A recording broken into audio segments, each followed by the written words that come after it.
Match of Boutique downtown next to the Chick-fil-A office. So if you're in that area, you might pop in and take her a visit and thank her for what she's doing for us. I think it's going to be spectacular. We have great entertainment with Stephanie Ross. And right now we are really gearing up on the auction because that takes a lot of time and planning. So if anybody has any ideas for silent or live auction items, people that we could contact, or maybe that you may want to contact to try to get some items for us, just reach out to me or Nick or Regina, any board member.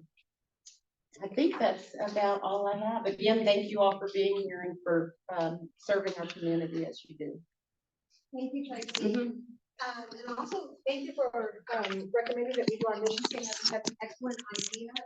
And on top of our mission statement, because we just had Appreciation Month recognizing our staff, and we're recognizing this month Volunteer Appreciation Month, I wanted to make sure that you guys understood our current goals in relation to our mission. So I just want to list them, a few of them down here. The most important goal, not most important, the goal that we're really pushing right now our goal is to make sure that every child that we service has a court-appointed special advocate, a volunteer advocate assigned to them. Right now we have 30-some children that do not have a volunteer. So that is an issue that we're working on, and we've been sharing that with the community so everyone's kind of aware of the situation as far as our need for volunteers. And also our goal is that our volunteer advocates are only carrying 1 to 2 cases per volunteer, which is best practice. So those will be our 2 goals. That we have a very high quality of work, that we are experts in our field, and that our staff and advocates have a balance between their work life and their home life. So those are the kind of the things that we're looking at as goals that we're working on right now. So I wanted to make sure we went over that. Also, we did receive most of your surveys back. Thank you to those of you that took the time to fill those surveys out for us. And we heard you. We understand that you wanted something a little bit different as far as Volunteer Appreciation Month goes and how you're recognized. And so we're really excited to take those ideas that you gave us. And this time will be the first time we're having more of a fun event versus a luncheon. And that's going to be at Ravens Bowling Alley. And all the information is online. We have information on the calendars here, all the information of what day, what time.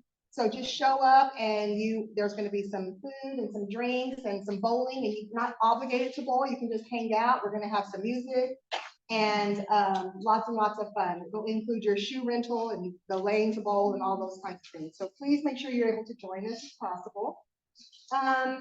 Wanted to share an update in our office hours. As of May 1st, we're going to be open Monday through Friday, 8 to 5. Those will be our business hours. So I just want to make sure I share that so you guys are on the same page. And then also, let's see. Shirts. We as staff purchased our own shirts, polo, jacket, t-shirt, whatever type of shirt we wanted, in the color and size that we wanted, and then we dropped them off at a local embroiderer who for $10 will embroider the logo on, and for $10 more we'll put your name and your title, so your full name and your title. So if that's something you're interested in, we have the name of the company, and we've already paid for the setup fee, so all you would do is just take your shirts and pay for whether you just want the logo or the logo and the name and title, and that would be an option for you if that's something you're interested in. So just get with any of us or any volunteers, and we'll give you that contact information. I want to thank all of you for being ambassadors for CASA. We've talked so much about how the crisis that we're going through as far as funding and as far as meeting volunteers and being out of compliance with the number of volunteers right now, that it's not really just a CASA problem. It's actually a community crisis. It's something that we can't afford to ignore. And so I just encourage you all, as ambassadors of CASA, share your story, share your why. As you meet people, you just never know where you're going to meet someone who might be interested in an opportunity. So just continue to be ambassadors for us, and we thank you so much for that. I'm sure most of you have probably heard already, but I also wanted to share some big news that we have in-house. And that's that our very own Kelsey has taken on a new career adventure. We're really excited for her because it's something she told me when I first met her that was a goal for her, of where she wanted to work and what she wanted to do. And she's reaching and achieving those goals, and we're so happy for her. We're going to miss her so very much. Very, very hard to fill her shoes. She shines, she's quick, she can use 2 and 3 computers at one time and move things around, and I mean, just awesome. So I know for sure I'm gonna miss her. And I was telling her she just started to read her mind. I was like, oh, I'm gonna miss her so much. But today's her last day. We're gonna be celebrating her when we get back to the office, and we're gonna go out for some ice cream later. So please help me in giving her a round of applause for all of her dedication.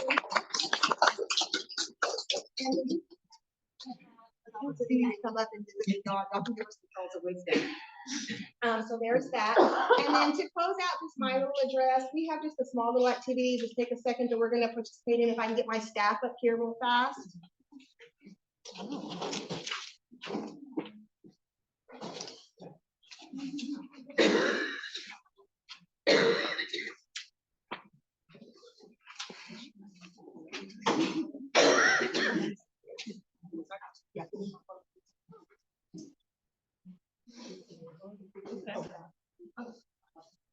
The name of this poem is The Silent Screams.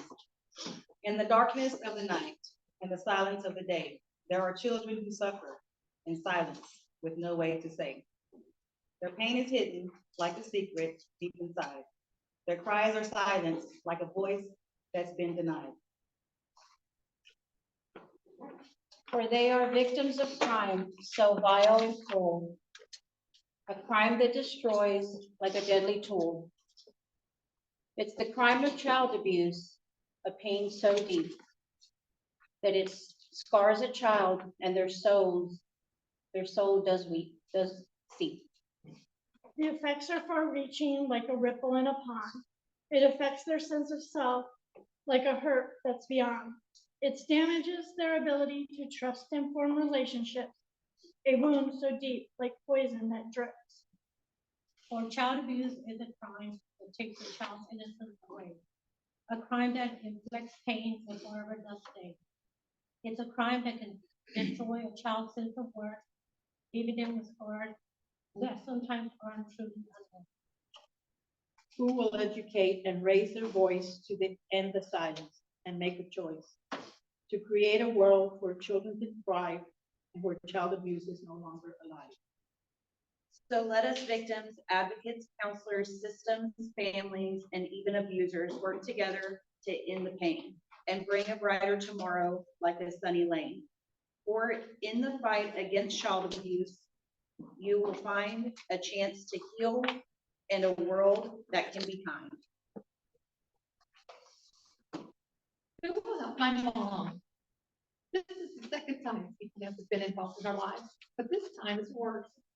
Last time they had my granny move in with us, and my mom went to some classes.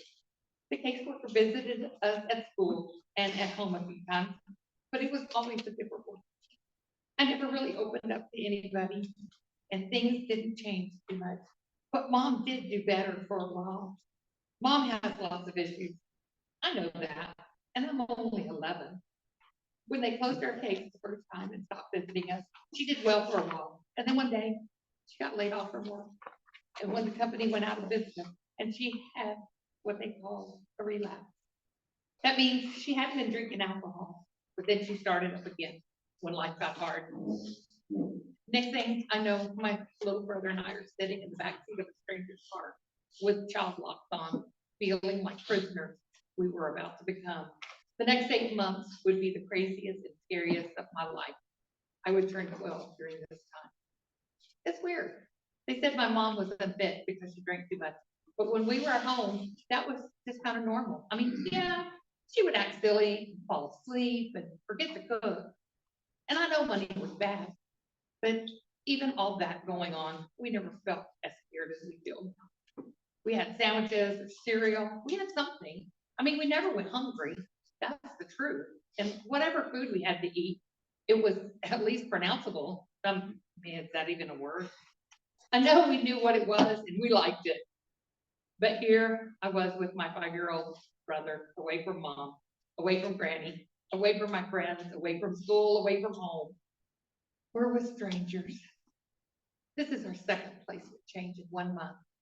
A placement change means you move from one foster home to another. This one is so far like 2 hours away from home. We haven't even seen our mom. They said visits are starting soon, but they say that every day and it's nothing. And guess what? The visits are monitored. Someone will be there like watching our every move, making sure my mom acts like what they think a mom should act like. We had 2 different caseworkers tell us that they would help us and things would get better, but they're not better. Things suck. The lady who comes to see us every month, but not the CPS one, she's nice, but I hear her talking bad about my mom all the time. She said my mom needs to get her finger out of her ass and that my mom is a drunk. She and my foster parents laugh when they say things about my mom, and other times they talk really low and look serious. But I hear them mention my mom's name or our names. I hate them. I have to pretend like I like them, but I hate them. So what? So what? My mom drinks too much. Like, okay, it's not good. But guess what? She doesn't drive. She isn't leaving us alone. She doesn't hit us. She doesn't look at us all scary and psycho and make us feel uncomfortable like the foster brother does. We never felt unsafe. Sure, we worried about her when she would fall asleep on the floor. You know, this is all my fault. I didn't know it was bad to tell my teacher that my mom sometimes fell asleep on the floor, and I would find her there in the morning. He asked me 100 questions after school, the teacher, the counselor, even the principal, and I was honest. No, she didn't hit us. No, she didn't leave us alone. No, she didn't bring strangers home. Yes, we always got to school on time. Yes, she drank beer out of a can. Yes, she drank every day, but only got like that once in a while. But they don't know what my mom has been through or everything she's done for us. They only hear the bad stuff, like they judge. They only see risk factors, quote unquote. That is the craziest set of words, like risk factors. Give me a break. I can list the risk factors right now for where I live with these people who are not even my mom. Are they going to move me if I list those? I bet not. They might move my brother and I away from each other, so I better just smile, just pretend, don't trust.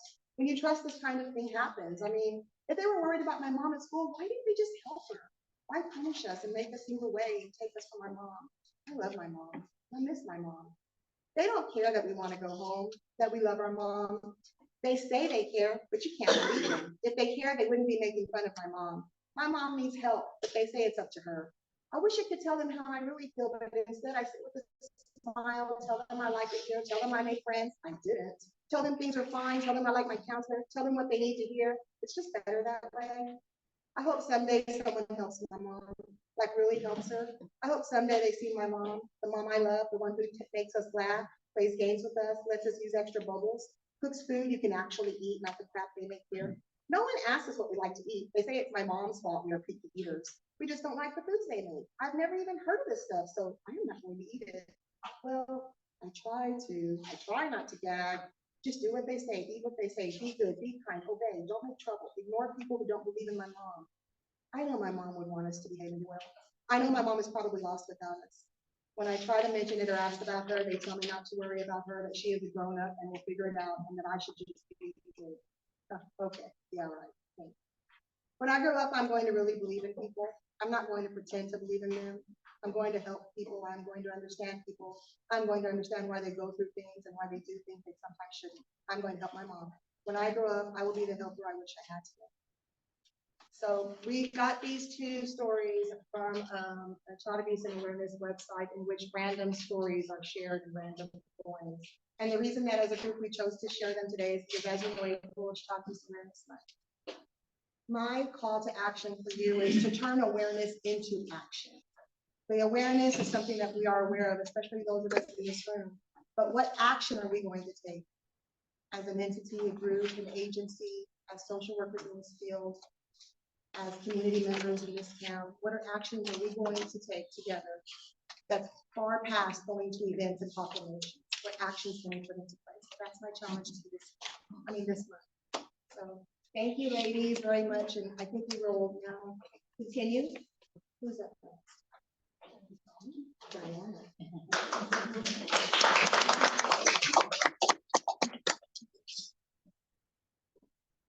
I'm here today to share a little bit about all the wonderful work that our volunteers have been doing.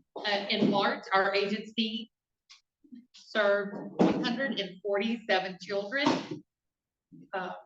and 93 families.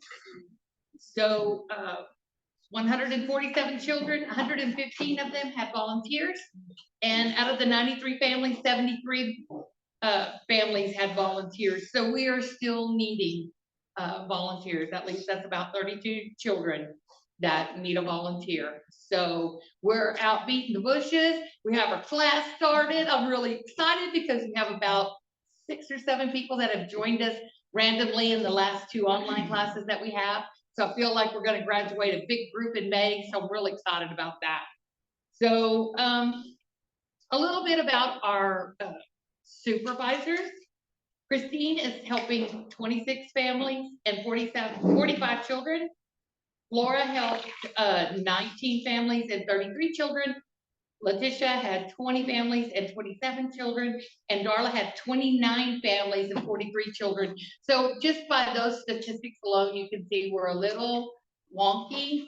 So some of you may be getting new supervisors as we try to even out and be fair with our supervisors. So in the month of April, you might find that you've been shifted possibly from Darla to Flora or to Letitia or something like that, just to make sure no one has more than they can handle. So be patient with us during this transition. And if you have any questions or anything like that, reach out to your supervisor or let me know, and we're going to help you through that. So we closed 6 cases in the month of March, 6 children and 4 families. So thank you to Raquel Galvan, whose child was PMC to a relative, and Nancy and Dalton Service, who had their child was adopted. So we've gotten 2 new families in with 4 children, and let's hope that they get the help they need on their journey to heal and the children get to go home soon. So in the newsletter, I put a little article in my part about owning our mission to provide a volunteer for every child and care in the counties that we serve.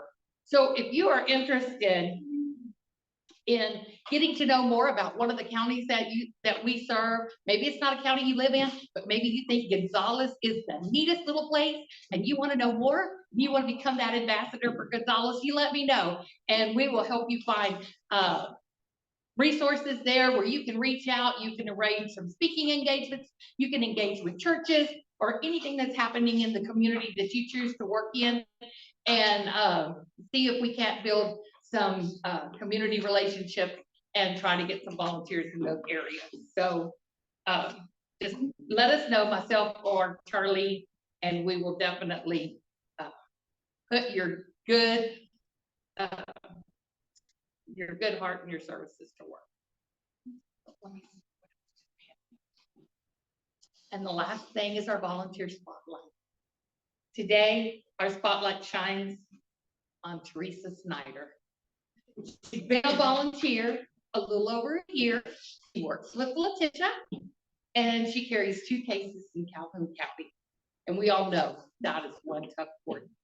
So, but not only does she provide strong advocacy for those children she visits with every month, she is active in recruiting, at booths, at Dine to Donate events, and so many more. You can see Teresa out in the public owning the mission in her Casa Blues at many events, not only Casa events. So we are so pleased to honor Teresa today. Let's have a round of applause.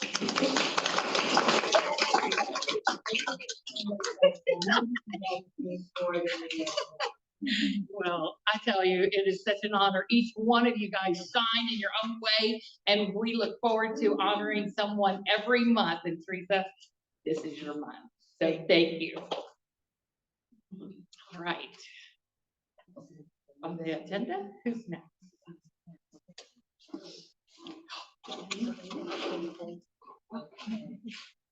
Hello, everyone. Thank you for coming. Child abuse awareness events. We have done a lot since mid-March, and we have a lot more to continue to do. Let's see. Tomorrow we'll be in Jackson County doing a proclamation, and we still have, I believe, Lavaca County proclamation, and that's on April 8th. We have Goliad proclamation that is also on the 8th.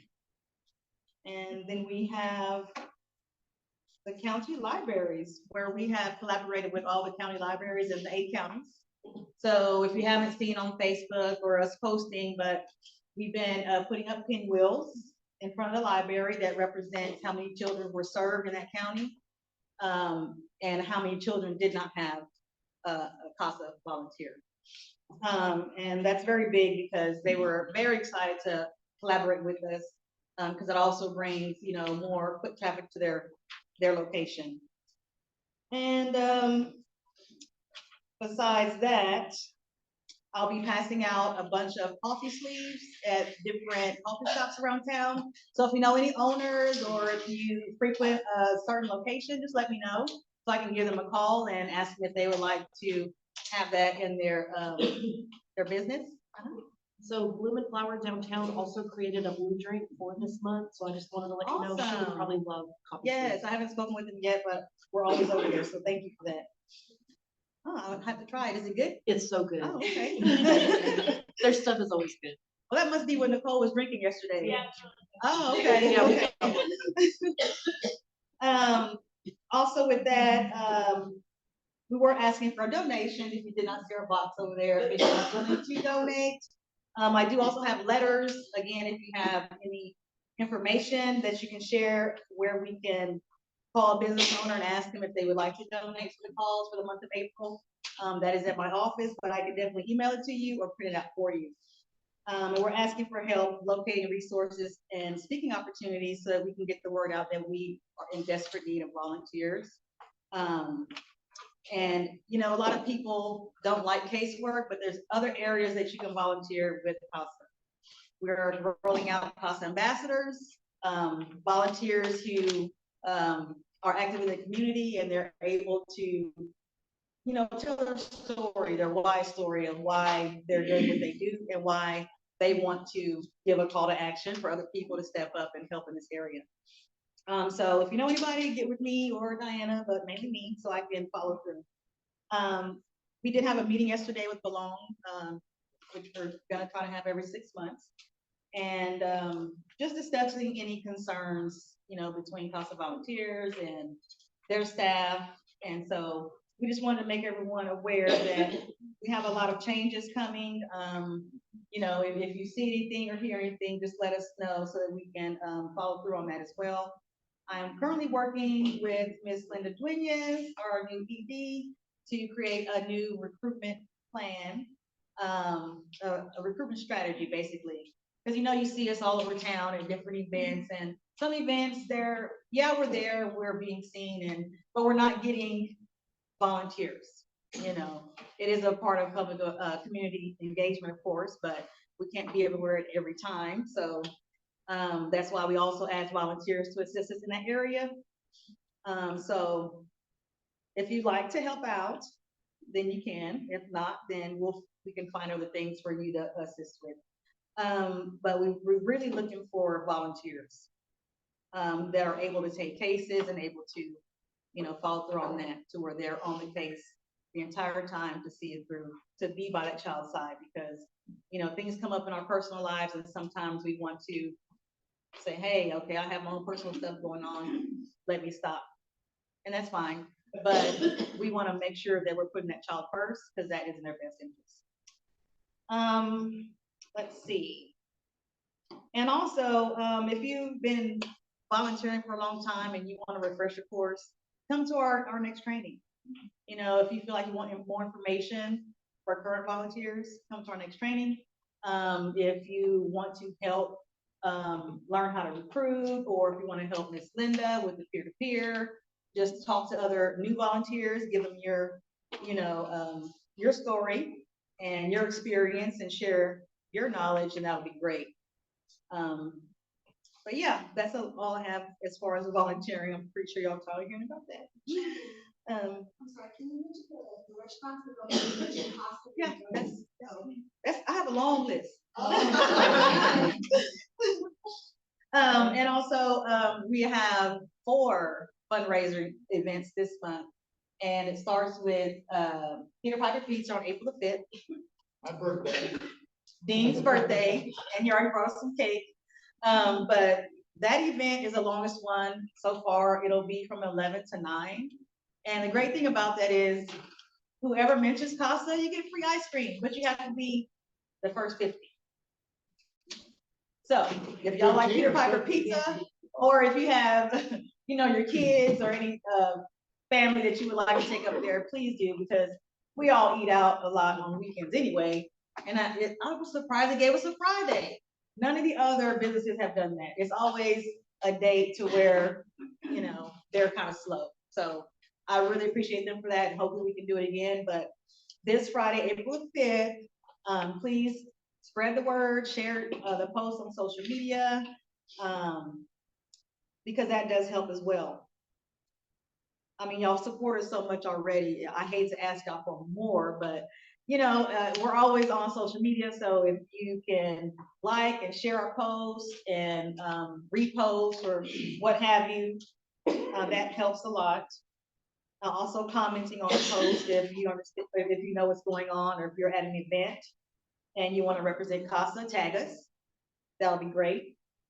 Let's see, but I just want to thank everyone for being here, and I believe Linda Owens has a few things to say about her peer-to-peer group.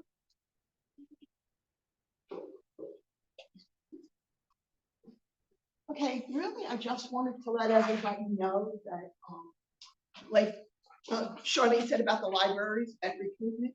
So, what's this? I don't have. Oh, giving me this. So Nick and I, vice president of the board, right? Okay. Nick and I teamed up, and we're going to go to every library in the county that we serve. So we're going to be in all 8 counties. We're going to have a sort of like, what is CASA? Peer-to-peer, if people have questions, if some CASA people are in that area and have questions. So it's kind of like, so it's been named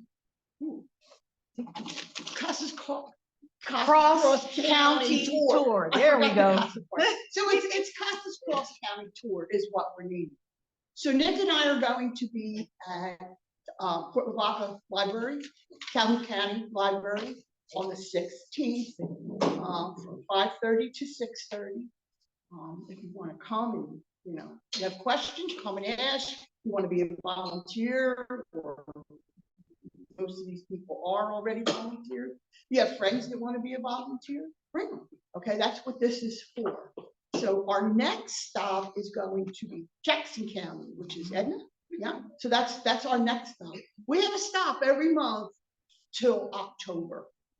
So, if you have friends that want to come, bring them. This is what this is. This is for recruitment to get people. And many times the outer counties, they don't even really know what CASA is, really. So, we're hitting them all 8 of them.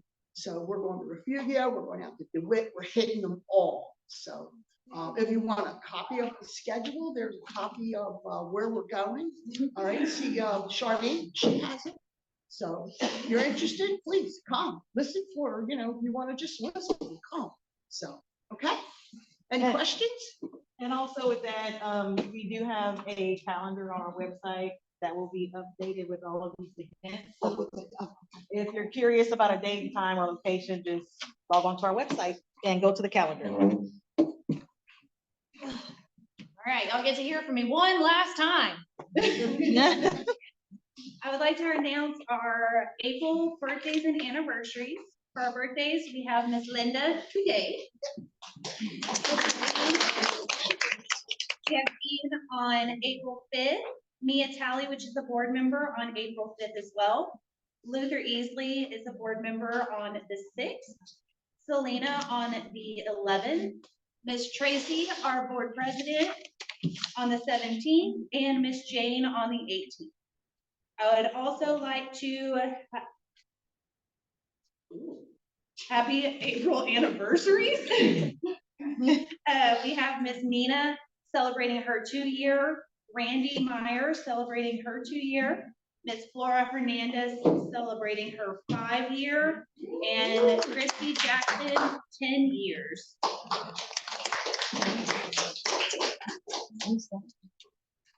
Next up, I would like to introduce our speaker for today. Lane Johnson has been with Gulf Bend for 25 years and has been coming to celebrate in April with us for 4 years now to help honor volunteers, staff, and board members with the importance of self-care. We know that we must care for ourselves so we can care for others. Take it away. Thank you, guys. They handed me a mic, but do you think I need it? No. Okay. If my voice trails down, say so, or I'll grab the mic for it. Thank you so much for having me. It still boggles my mind why people keep asking me back to talk. I just don't get it. It makes me think of jobs I used to quit because I hated the job, and then about 6 months later, I couldn't remember why it was so bad, so I go back. Only in the first week to realize, oh yeah, I remember why I quit. So maybe you guys, after a year, you can't remember. So you invite me back. At the end of each of these, you usually go, remind ourselves next year not to do this. But here I am. So thanks for having me. And as kind of a report, I don't know how many of you were here 4 years ago when I spoke, but if you were, do you remember me talking about the feral cats in my neighborhood? Anybody remember that? We had an epidemic of feral cats that I had to trap and go have either spayed or neutered, then relocated. All total, there was about 17 cats had to do that. Finally, we were able to catch the mother who was responsible for all these kittens. And we took her and had her fixed, and we brought her home. We called her Mama Kitty. And we said, you have earned retirement. You have earned a home. So this is your home to live here. Of course, she's feral, so she lives outdoors, feed her twice a day, doesn't let us touch her. And then we also had one of her kittens, who we call Nine, because she was the 9th kitten she had. We also had spayed and brought her back. Those two have been like Ruth and Naomi all their lives. Together, they walk together, love together. They both live in a yard. And 4 years ago, I said my goal was to get familiar enough that someday they would let me pet them. And I'm here to report that that has indeed happened. They will not let me touch them unless I'm feeding them. I realize it's because of the food, but they'll come and they'll be all around my legs, and they'll turn their back to me and let me rub their back. The mother cat will not let me touch her head. If I try that, I pay for it, but we are able to have a relationship with them. So it's a beautiful relationship and very low maintenance because they do just fine. We take trips and don't even have to worry about it. They find things to eat. And we have no rat problem and no snake problem. So I encourage you adopt the feral cats. Well, before I go on, let me just say that you guys, my gosh, are probably the unsung heroes of people, children, who are the most vulnerable because they really don't have a voice. They're scared, they're upset, they're puzzled, they're lost. They can speak up, but who's listening? And if they speak up loud enough, then they're punished for being too aggressive or not being compliant. So you guys are able to move in, love on these kids, do whatever you take. My heart goes out to you. The rest of us forget about these poor kids that are out there. Most of us in the community don't want to think about it. And you make us think about it, and you don't forget about these kids. I am really pleased to be here to say that, and then to talk to you about probably the biggest vulnerability you have, and that's compassion for people. To give as much as you give, and sometimes it's like spitting in the wind, and with limited resources and limited time, you can't help but take some of it home. Just yesterday, I was supervising a school counselor who had an episode at school And about 3 o'clock in the afternoon, she had to just go in her office and close the door. She said, I had enough. And she just had to regroup and chill. Compassion fatigue is real. And it is a risk that each of you take, and you probably experienced it. So I'm here to talk to you about how you help manage that, how you help minimize that. How do you take care of yourself? Because if we're going to offer ourselves to others, then we have to be in good shape to do that. So, does anybody fly commercial airlines anymore? Anybody? Some. How many here has at some point or other before doors started flown commercial airlines? Okay, quite a few. So recognize this, right? When this drops down and there's several people sitting next to you, what do you do with this? Put it on yourself first, so that you can then tend to others, right? We know this. We know this because we don't even argue this point. We know this to be true. So here's my question. If that is so clear to us, then why is it when it comes to self-care that we put that off until everything else is done? And we tend to others before we tend to ourselves. It's counterproductive. And yet we don't argue the fact in their life. I must make sure I'm okay before I tend to others so that I can make sure they're okay. And yet we wait till the last to take care of ourselves. I think we have to rethink this, that self-care is not something I do when there's time. Self-care is not something I do once all the work is done.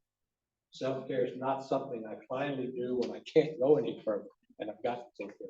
We have to have an attitude of self-care and a policy of self-care that we've done.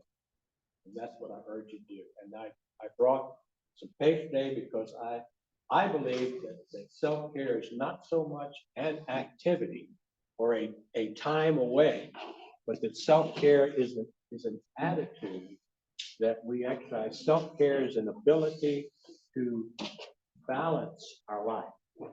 That most of our fatigue, most of our loss of energy is not so much because of what we're doing, but because our internal balance has been neglected. We know that most anxiety in our country, and by the way, in the last 2 years, reported symptoms of anxiety and depression have risen by 270%. Now that's a horrifying number, unless you take a closer look at it. If that anxiety was pathological, meaning an illness, either inherited genetically or some sort of disease I have, if that were true, it could not have risen that much this fast, because generations in genetics cannot reproduce that quickly. Therefore, the majority of this raise in anxiety and depression must be lifestyle. And that's great news, because we have total control over our lifestyle and what we think about it, and what kind of a balance that we create in our own life. And that's why I want to leave with you today a checklist for maintaining personal balance. This is good for you, and this is important. This is going to help you do what you do and help you avoid compassion. So let me sort of walk through this. If you have some questions, holler. I'll focus on some of them, certainly not all of them. But the first one is to manage stress. We're done. We all know that. But I think it's important to understand that I'm talking about stress, not stressors. Stress is the impact of the stress on me. The stressor is the event that's happened. Traffic is a stressor. The news is a stressor.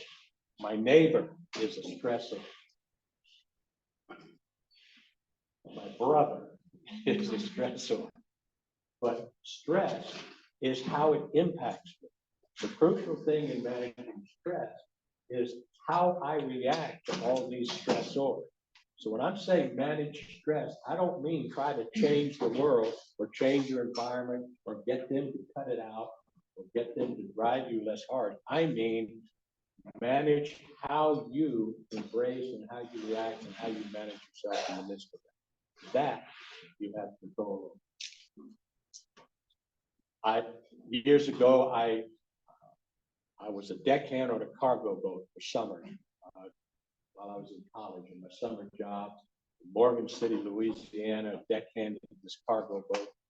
And when I was crashed on there, this rookie guy, and the skipper asked me if I was interested in driving. One time we were out in the Gulf, no land in sight, we were heading about 70 miles offshore, and he said, "Would you like to drive one of these things?" Of course.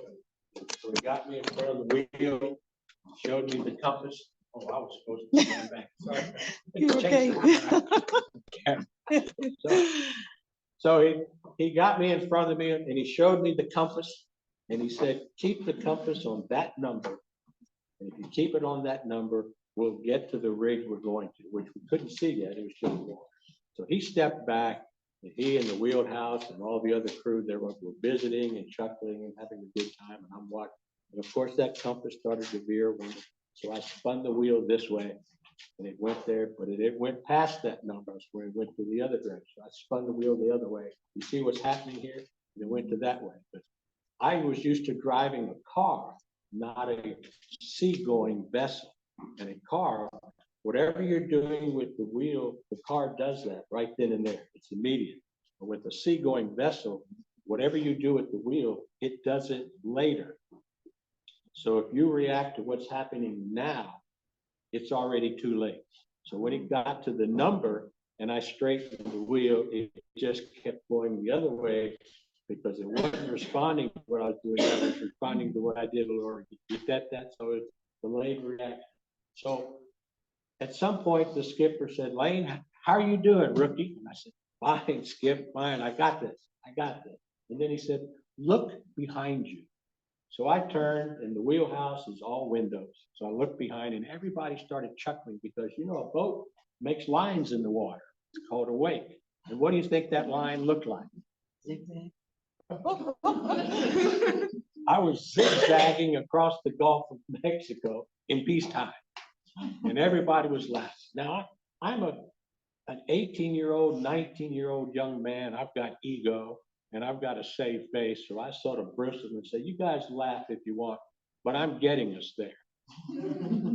And the skipper, Branch Boudreaux is his name, and I'll never forget. I've since called it the Branch Boudreaux Stress Management System because he said, "Yes, rookie, you are getting us there, but you're burning a lot more fuel than is necessary."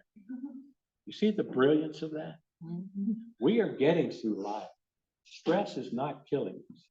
It may make us sick sometimes, but we are surviving.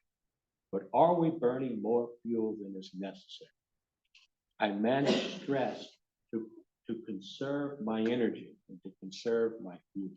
I think that is so critically important to manage stress. Managing your reaction, not what's going on around you, but how you manage it and how you react. That make sense? Spend time in nature. Get outside. Enjoy nature. This doesn't mean you've got to go to the woods or go to the beach or take a trip somewhere. Take a trip somewhere. But it means anytime you step outside, absorb what's around you. When you step out of here today and head for your car, look up. Look at the sky. Look at the clouds. Watch for the birds. Listen for the birds. See if you can find a squirrel. Just embrace yourself, participate in nature. And if you get away, that's fine too. But connect yourself with this tremendous world that we live in. This beautiful town. Victoria is known for its trees. Do we see them? Or do we just live among them? So engage yourself in nature. Spend time in nature. The other one, of course, here comes exercise. And I don't mean necessarily go to the gym, but why not if you want to? I love to run, so I get the streets and I run all the time.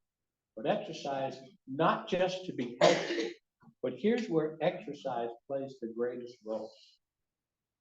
If most of our anxiousness is lifestyle, then and our adrenaline system, our fight or flight mechanism revs up anytime there's some sort of event, then we are we are creating an awful lot of energy inside. The sympathetic, autonomic nervous system and all of its sympathetic cholinergic neurons that are running through our body, grabbing up energy so that we can respond to them. This is energy.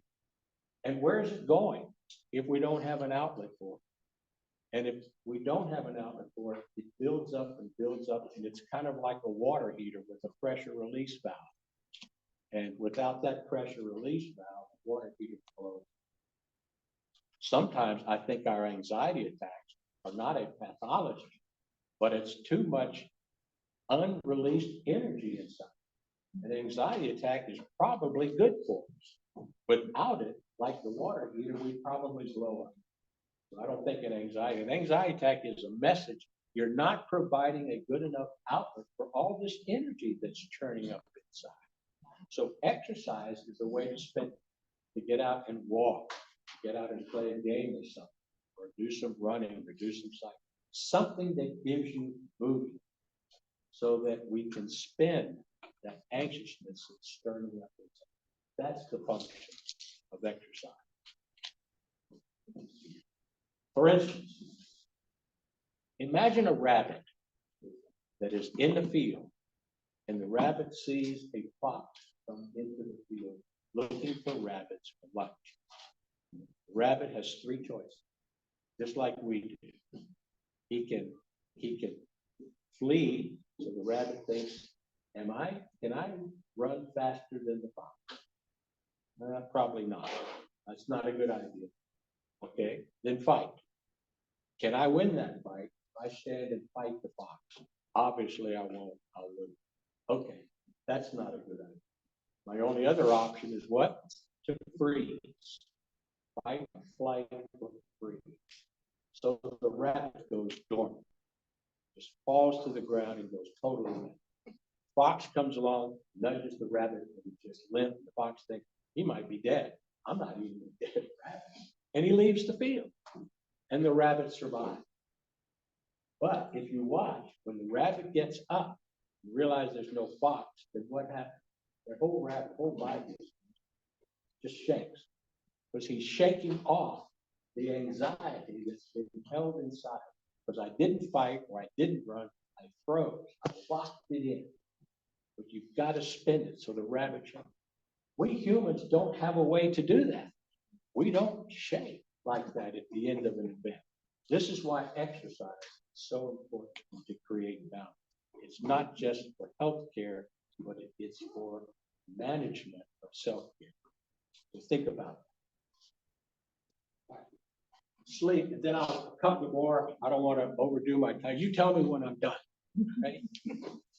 We're here till 1, or is it 4? Did you say? 6 minutes. So, sleep is another one. Sleep hygiene. You've got to get 8 to 10 hours of sleep at night. Now, how many of us get that done? Some. Good for you. If you're lucky, it's hard to do, but it's critical. And here's why. Because the brain creates toxins and waste product as this muscle works all day, dealing with stresses and dealing with demands and work. And it's when we sleep that the brain detoxifies and releases and spends all that garbage and energy. So if we don't get adequate sleep, then the next day we're tired, we're irritable, we have trouble focusing, and we're not functioning.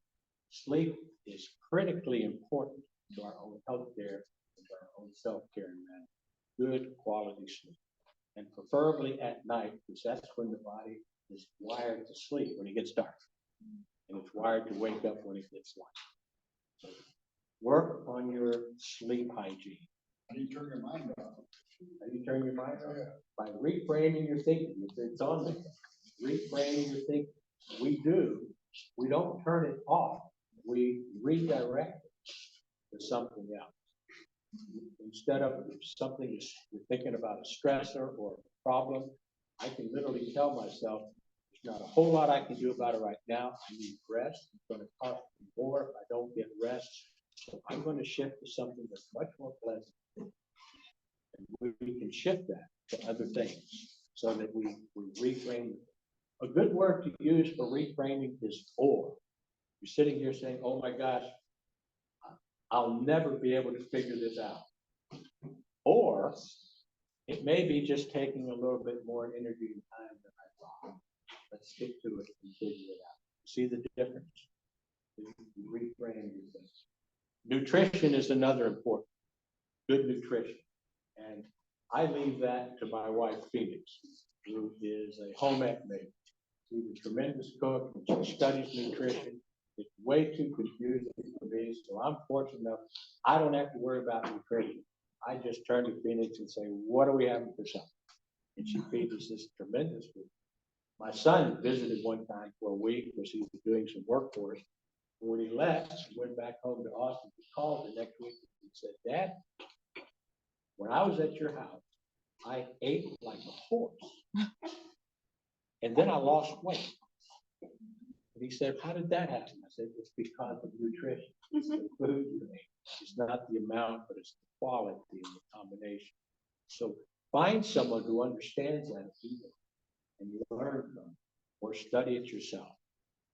That's my laziest one, but fortunately I don't have married someone who loves that stuff. So just turn over to something. But these things are, this is how we balance that. What else do you want to talk about? Or am I The last one on the list. The last one? Oh, practice seizure. Seizure, I think last year I talked about seizure. Seizure is a Latin word that means pause, to stop, to just pause, where there's nothing. So seizure is have brief pauses throughout the day. Seizure is used in poetry to create rhythm. Hickory dickory dock, the mouse ran up the clock, and seizure, and it's two parallel lines at an angle.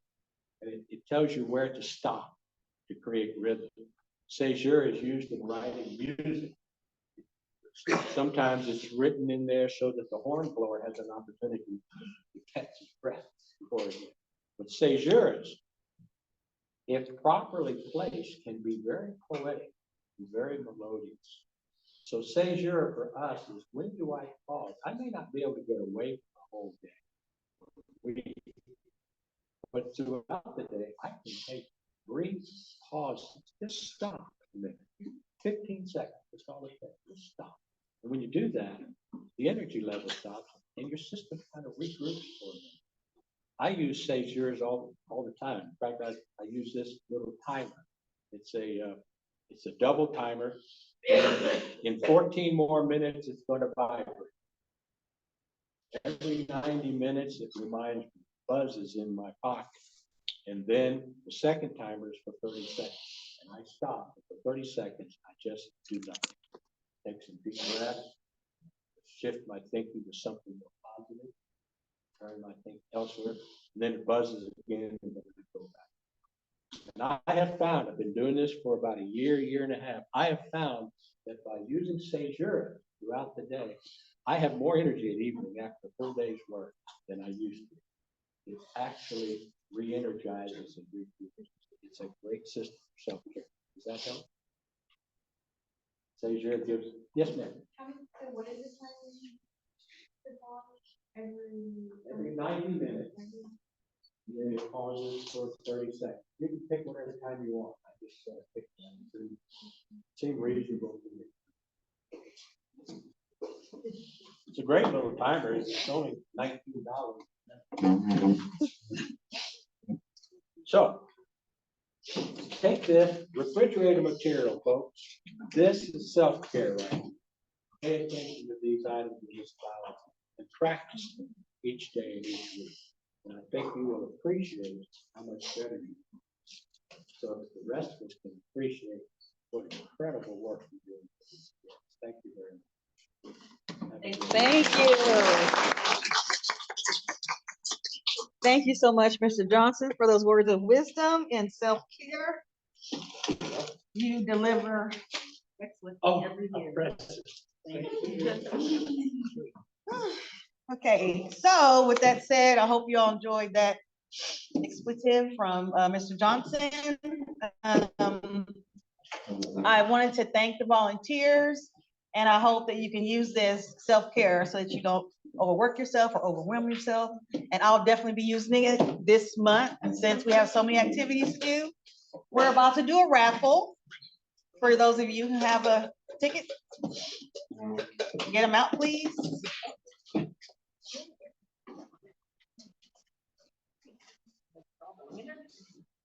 I'm gonna make sure I put mine in here. All right, ticket in 587. Bingo!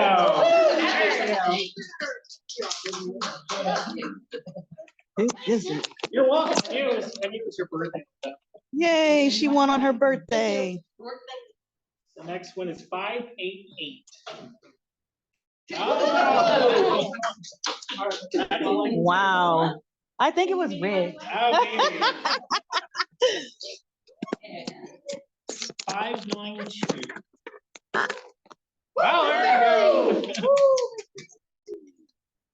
Well, that's awesome. I know we're wrapping up right now. For those who don't know me, my name's Nick. I serve as the vice president for on the board, and so I wanted just to kind of sit here and tell you thank you for everything that you are doing. And it is April. April is one of our biggest months, and it does mean a lot to have so many people come in today because this is what we do, and we do it very well. And I do appreciate your speaking.